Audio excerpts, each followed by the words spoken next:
Okay po, magandang araw po sa inyo mga boss madam. Thank you Lord, may panibago tayong gawa ng sofa bed. Ito po yung sofa bed natin. Thank you kay Madam Marie Noren Habadan na taga Oman. Middle East, na-chat po natin si Madam Marie. Si Madam Marie, pinapunta niya po dito yung mother niya para makita kung legit yung furniture shop natin. At yun, nakausap ko naman po yung mother niya.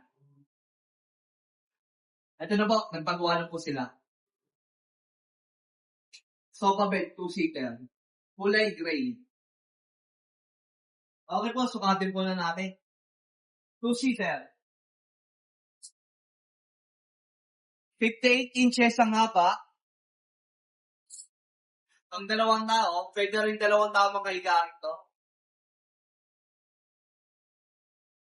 Ang lapad naman niya, 35 inches. Malapad po. Okay po, mga boss madam, subukan po natin atapin yung bed niya sa ilalim. Pakita po natin kung gaano po kabilis lang atapin. Napaka-easy lang po. Ito po, subukan po natin atapin. Hawakan lang po natin dito. I-demo po natin. Yan. Napakasimple lang atakin. Hawakan lang po natin dito sa tali. At meron naman pong gulong dito sa ilalim. Ito po.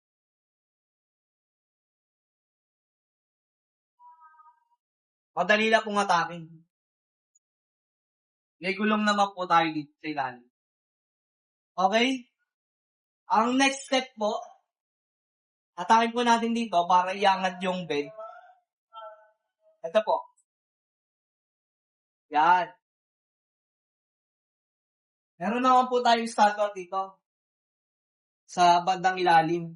Okay, meron tayong stagger dito sa ilalim para hanggang doon lang yung bed niya.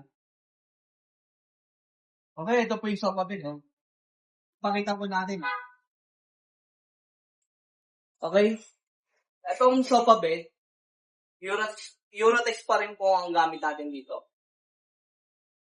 5 inches. Ganun kakapal, 5 inches po ang ginamit natin Eurotex dito. Dito po, meron tayong ginamit na plywood, 3/4. Okay, itong sofa bed ay naka-fix lang po yung sandalan nito. Hindi siya na-recline.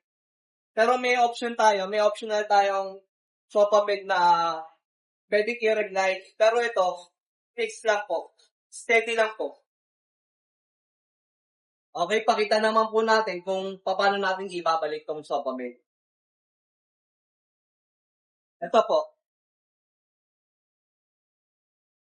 Ito po, ituro po natin sa inyo, mga boss madam.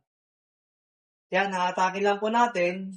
At kung sana po siyang bababa, dahil meron tayong mechanism ditong bakal.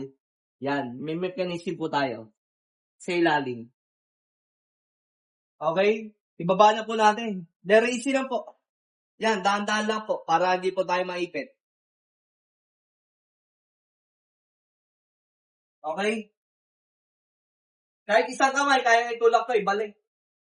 Tulak po natin. Pakita po natin, oh.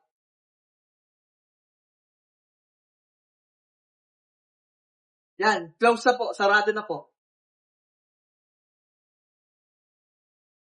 Puwan po natin, sample lang po natin yung puwan, oh. Yan, lalim, oh. Soba pa lang, malapad na. Solid po, oh. Relax ka dito. Okay. Puwan po natin, oh.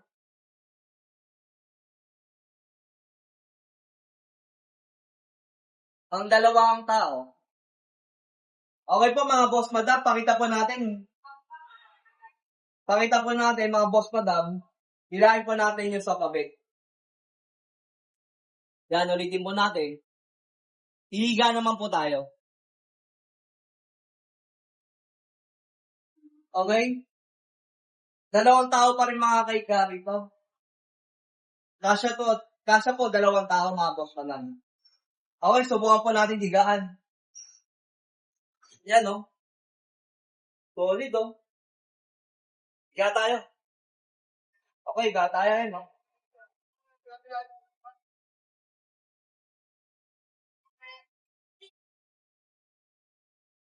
Napakatibay oh. Mga boss ko daw, natibay ng papapit na gawa namin. Quality ang gawa ng RF Furniture Shop. Pwede tayo magpagawa, customize size. Pwede nating abangan. Pwede po tayong gumawa ng nare-recline yung sandalan. Marami pong optional na sofa bed.